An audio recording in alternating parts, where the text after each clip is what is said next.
ప్రముఖ దర్శకులు ఎస్ఎస్ రాజమౌళి మరియు రాజ్ కుమార్ హిరానీ ఇద్దరు ఒకే వ్యక్తి దాదా సాహెబ్ ఫాల్కే జీవితాన్ని ఆధారంగా చేసుకుని సినిమాలు తీయాలని భావించడం ఆసక్తికరం. అయితే విషయంలో ట్విస్ట్ ఏంటంటే రెండు వేర్వేరు బయోపిక్లు అన్నట్టుగా ప్రస్తావనలు వెలువడుతున్నాయి. 2 వారాల క్రితం రాజమౌళి బృందం ప్రకటించిన మేడ్ ఇన్ ఇండియా అనే ఫాల్కే బయోపిక్ లో ఎన్టీఆర్ ప్రధాన పాత్రలో నటించబోతున్నాడు. ఈ సినిమాను రాజమౌళి కుమారుడు కార్తికేయ నిర్మిస్తున్నాడు. ఇక మరోవైపు రాజ్ కుమార్ హిరానీ కూడా తన వైపు నుంచి అమీర్ ఖాన్ ను హీరోగా తీసుకొని ఫాల్కే బయోపిక్ ను ప్లాన్ చేస్తున్నట్లు వార్తలు వచ్చాయి. అమీర్ ప్రస్తుతం సితారే జమీన్ పర్ షూట్ పూర్తయిన తర్వాత ఈ ప్రాజెక్ట్ పై ఫోకస్ చేయబోతున్నాడట. ఇలా చూస్తే ఒకే వ్యక్తి జీవితాన్ని ఆధారంగా చేసుకుని 2 సినిమాలు రావడం ప్రేక్షకులను కొంత గందరగోళానికి గురి చేయవచ్చు. కానీ ఇద్దరు దిగ్గజ దర్శకులు ప్రత్యేక కోణాల్లో ఫాల్కే జీవితాన్ని చూపించాలనే అండర్స్టాండింగ్ తో పనిచేస్తే ప్రేక్షకులకు కూడా కొత్త అనుభూతినివ్వచ్చు. అయితే అసలు ఫాల్కే బయోపిక్ హక్కులు ఎవరి దగ్గర ఉన్నాయి అన్న విషయంపై ఇంకా క్లారిటీ రావాల్సి ఉంది. ఇక రాజ్ కుమార్ హిరానీ మరోవైపు తన సూపర్ హిట్ మూవీ పీకే సీక్వెల్ చేయాలని కూడా ప్లాన్ చేస్తున్నాడు. అమీర్ ఖాన్ ప్రధాన పాత్రలో వచ్చిన ఈ సినిమాకు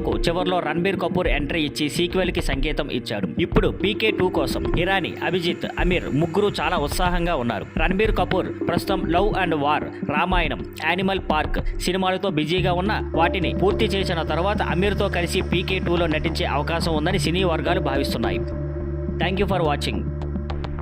please like, share and subscribe.